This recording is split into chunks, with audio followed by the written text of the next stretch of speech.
Dr. Sameep Mehta, cornea consultant at Mehta Super Speciality Eye Hospital, Jamnagar. Today, I will comprehensively cover the topic of keratoconus.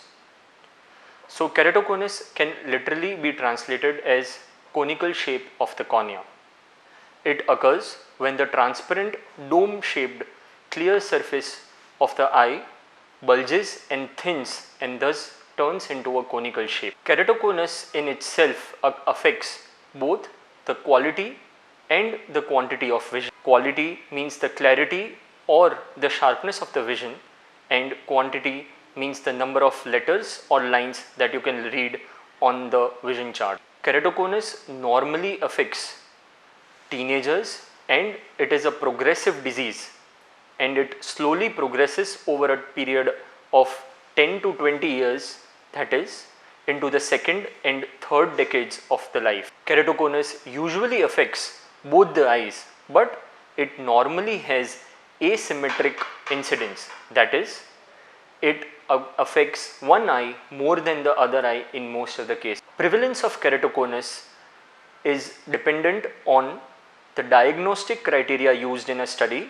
and the population cohort that has been studied. Its prevalence is as low as 0.003% in a Russian study to as high as 2.3% in a study that was conducted in middle, central and western India. So, what causes keratoconus?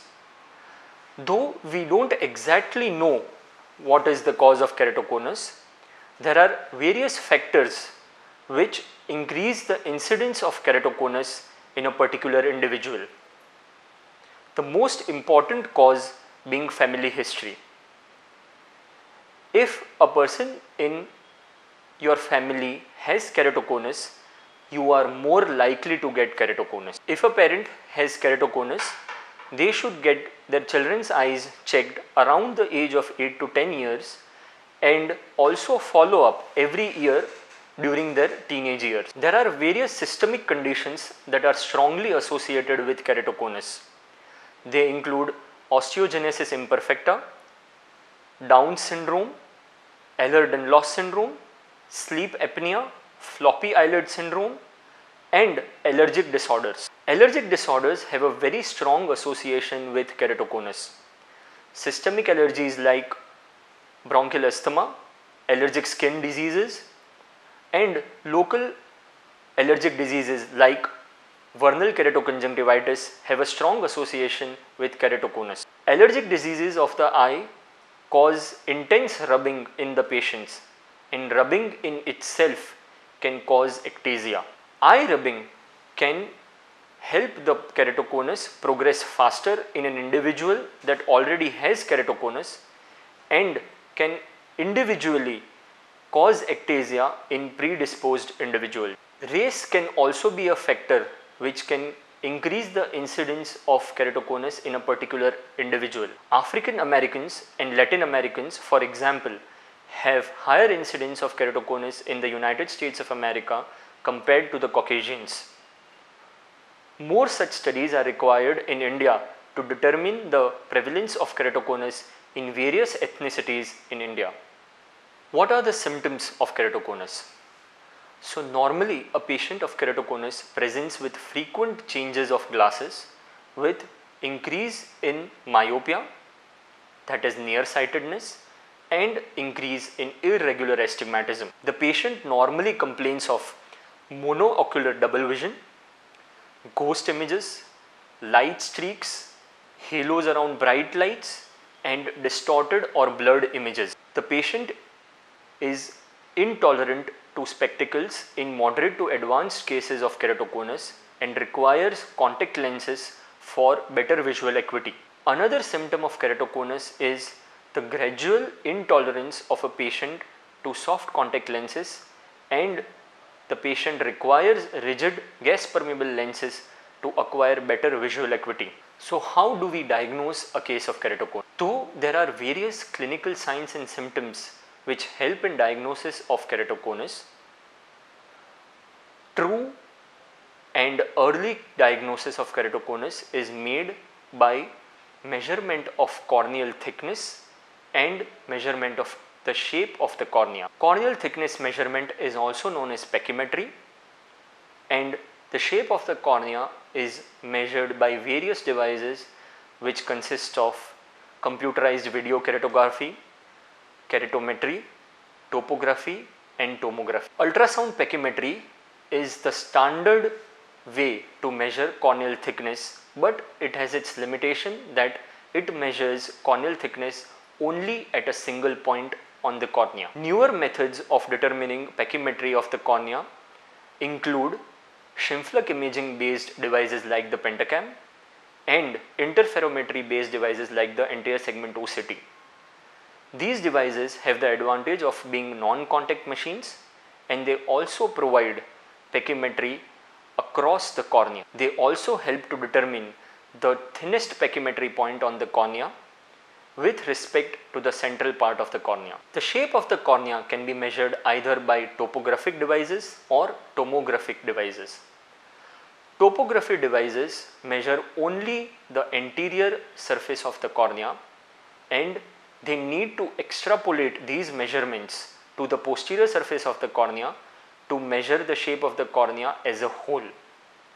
Whereas tomography devices measure the shape of the cornea at the anterior and the posterior surface and thus provide a comprehensive overview of the shape of the cornea. Various platforms have their own proprietary algorithms which help determine early cases of keratoconus and also help monitor the progression of keratoconus. Various clinical tests also help in diagnosis of keratoconus, which include best corrected visual acuity measurement with spectacles, then best corrected visual acuity measurement with soft toric contact lenses, and then visual acuity measurement with rigid gas permeable contact lenses.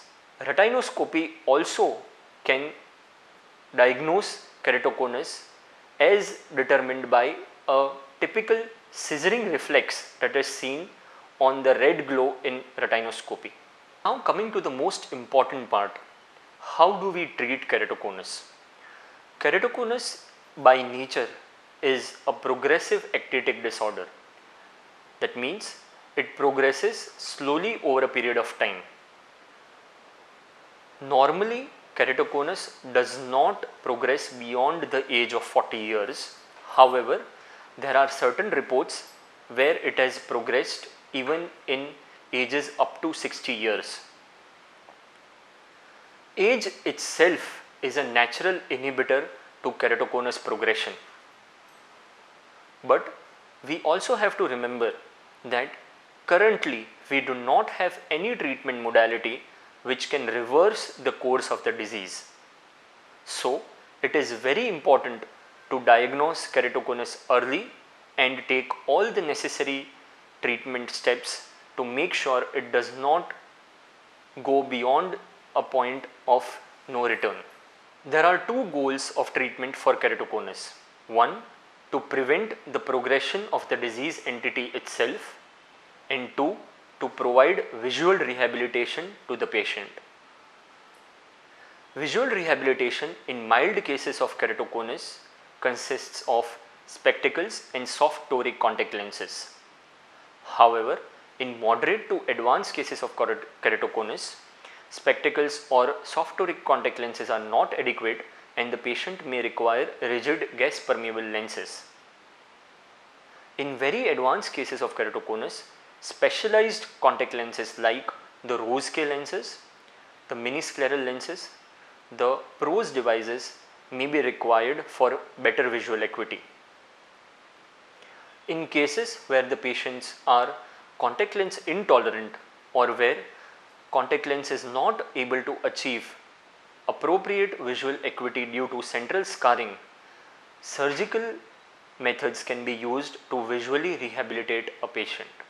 To prevent the progression of keratoconus, the main modality of treatment that we have now is collagen cross-linking, which is more commonly known as C3R or CXL. It is a minimally invasive procedure where a patient's cornea is exposed to riboflavin dye and UV radiation, which helps in strengthening and stiffening the already flaccid and weak cornea. This strengthening process prevents the progression of keratoconus. The most common method used for C3R is the epithelium off technique, after which the patient requires bandage contact lens on his or her cornea for 5 days post the procedure. Normally, a patient is followed up 3 to 6 months after the procedure to check whether the procedure has been successful and it has prevented the progression of keratoconus. However, one must remember this procedure does not reverse the disease entity, and the patient may require contact lenses, soft toric or rigid permeable for better visual acuity even after the collagen cross-linking procedure. Various other treatment modalities like the intracorneal rig segments or PRK can be combined with collagen cross-linking to further smoothen the cornea and thus allow better visual acuity with contact lenses. Surgical treatment includes intracorneal ring segments, deep anterior lamellar keratoplasty and penetrating keratoplasty. Intracorneal ring segments have a limited but very important role in the management of keratoconus. In patients who are intolerant to contact lenses and have adequate thickness of cornea, intracorneal ring segments can be used to flatten the cornea to an extent where the patient becomes tolerant to contact lenses and achieves better visual acuity. Penetrating keratoplasty has been the standard of care for treating advanced keratoconus. The indication for penetrating keratoplasty is centrally scarred cornea where contact lenses are not able to achieve visual rehabilitation, or cases with extremely thin cornea where we are not able to perform collagen cross-linking and the disease is progressing. Penetrating keratoplasty has excellent efficacy and safety data in the cases of keratoconus. However, newer treatment modality, that is the deep anterior lamellar keratoplasty, preserves the hosts, that is the patient's own endothelium, and thus theoretically reduces the risk of rejection post the procedure. The keratoplasty procedures in themselves have its own set of complications, which are infection, rejection, failure and graft host dehiscence. Patients may require spectacles and even contact lenses for visual rehabilitation even after a penetrating keratoplasty is performed. Though penetrating keratoplasty in keratoconus has excellent results, it is rightfully the last line of management as it requires long follow-up. Take-home points from this talk would be: early diagnosis of keratoconus is very important. Parents who have diagnosed keratoconus should make sure that their children's eyes get checked around the age of 8 to 10 years and have an yearly follow-up of their children during their teenage years.